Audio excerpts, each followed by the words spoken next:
Gary, thanks for getting the tea. What flavor is this? It's cranberry infused, dandelion. I don't know. They come up with all these different mixes all the time. So, I tell you what, Gary. Next time, let me buy the tea. okay, that's a deal. Here's a radical idea for the financial services sector.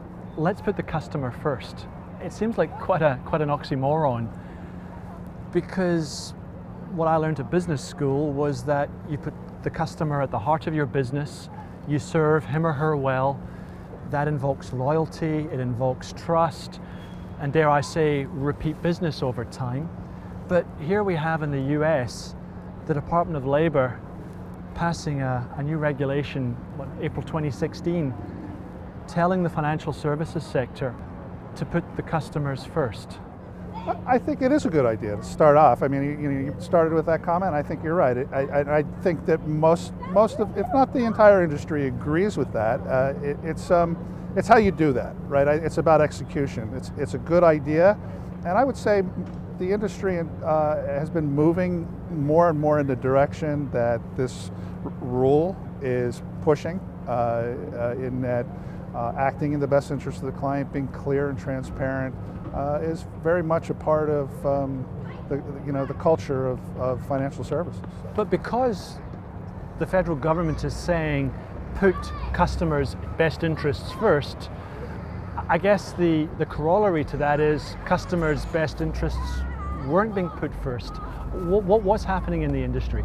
Well, I think that there are always some bad players, right? And there are situations that don't work out best for the client. But I don't think you should condemn the whole industry for that. And I think that's some of the reaction that you see from financial services in general is that the rule is intended to fix some problems, but is affecting the entire industry. Well, I'm glad you mentioned that, because it is a broad brush stroke that's being applied here. It is. And it's very far reaching. How far does it extend? Well, I think that the way that they've defined fiduciary is the biggest brushstroke in this, in that they are being very clear to make sure that anyone that acts in any way fiduciary is going to fall under this rule. There was a rule in place. This is taking it further. It's covering more types of accounts, but it's also closing all the exits, is how I would put it. And I think one of the best demonstrations of that is that if any one single action doesn't fall under fiduciary, but the combination of those actions does, it's the combination of actions that they will look at. So they really, I think, done a pretty thorough job of defining who's a fiduciary at this point. And I would even say they've taken it farther by saying, here are a few places where it's not, right, to cover the exceptions that they feel are acceptable.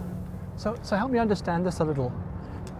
It sounds to me that by saying put customers first, it would seem to follow that DoL, the Department of Labor, should be telling you how to do that. Have they laid down clear guidelines and standards that have to play here? So, no, the DoL hasn't been prescriptive in this case. I don't think that the rule is really that specific in terms of what you have to do and when for every situation. It's just, it's been really clear who's a fiduciary, and there's a few exceptions where you may not be, and that's clear.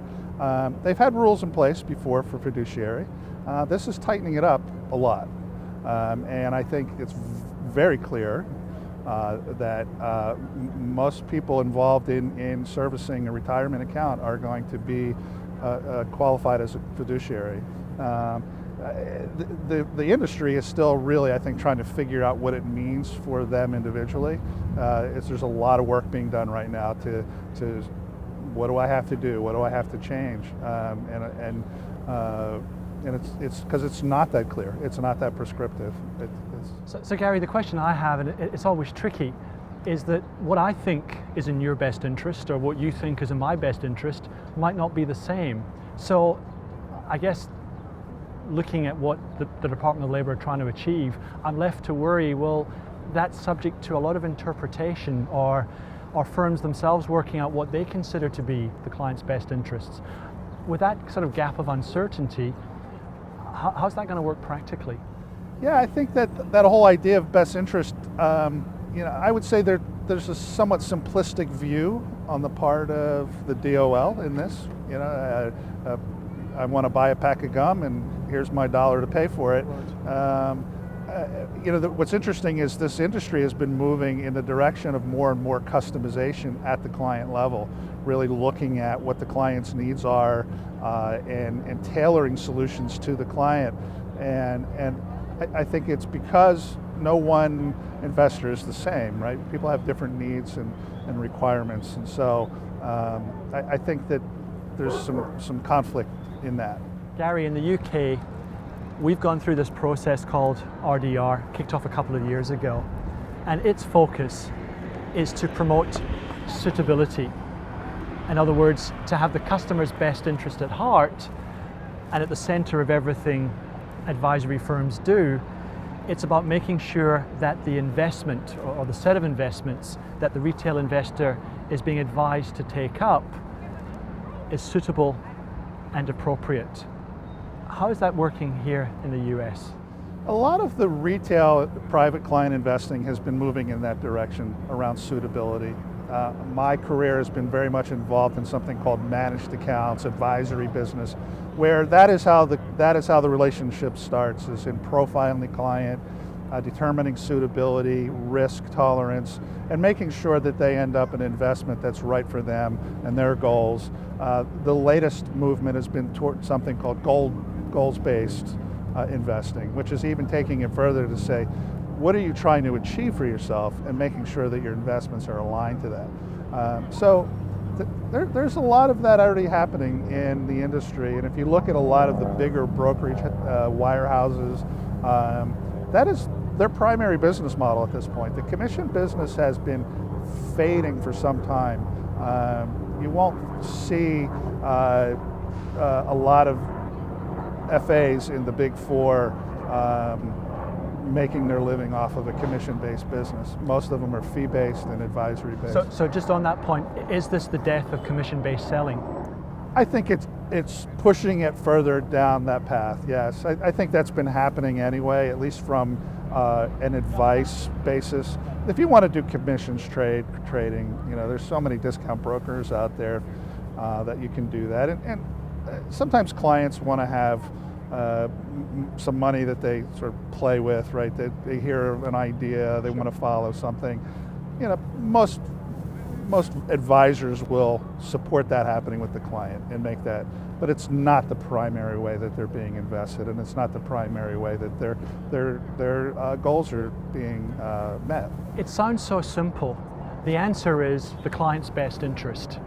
But when you work backwards, what's in my interest today may not necessarily be in my interest in 2 or 3 or 4 or 5 years' time, or if certain other life events happen. So how then do advisory firms, how do they prepare themselves to ensure that this moving target called best interest is kept at the forefront of what they do?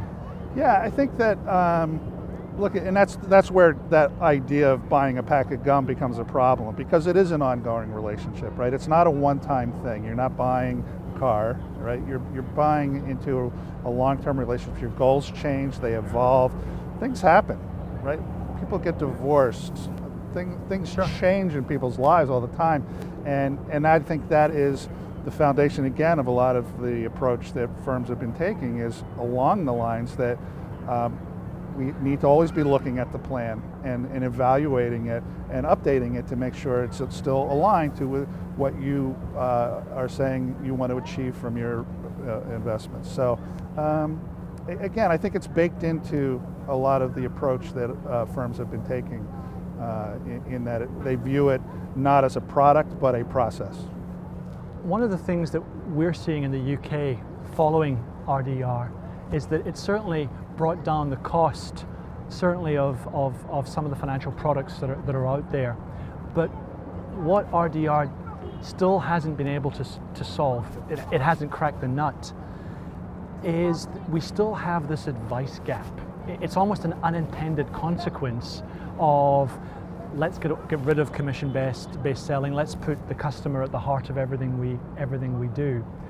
Is that not something that's going to arise more and more here in the US? It is one of the concerns that has come out of this, and RDR has been used as an example of the consequences not exactly being what the intent had been, right? And I think there's some concern that in the end, while retirement investors might be better protected in some ways, they may end up getting less, and they may pay more for it, or some combination of those. So that's back to the original point with this: is it is a good idea what they're trying to achieve. It's about execution and making sure that you actually get what you're targeting as the end result. And I think the RDR is an example of that.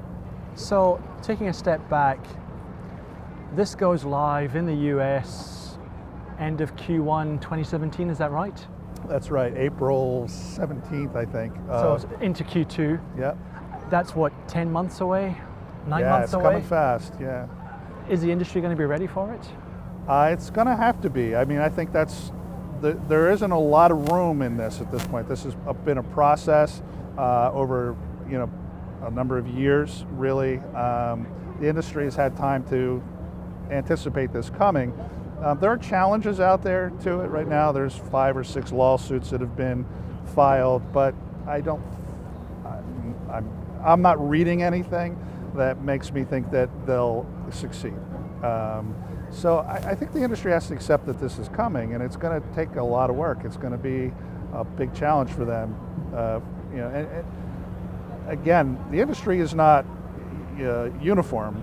It really depends on the type of firm you are and your business model. Some firms are going to have to do a lot deeper digging and soul searching than others, and I think that's part of the intent of it, frankly. Gary, we've covered quite a lot of ground in this conversation, but let's pull it together. I know there are more, but what are the 3 key things that the CTO or the CIO or the Chief Operating Officer would have to focus on to get ready for the changes that are now being put in place? Yeah, I think there's a lot of focus on transparency, right, and sort of flattening of fees, and in the delivery. Audit trail, I think, is going to be really important. Documenting what you've done, what you've not done.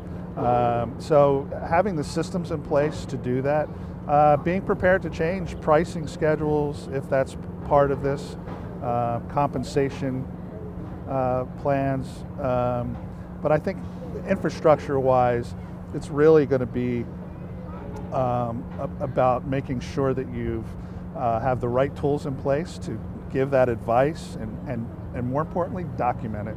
Right? It starts right at the beginning too.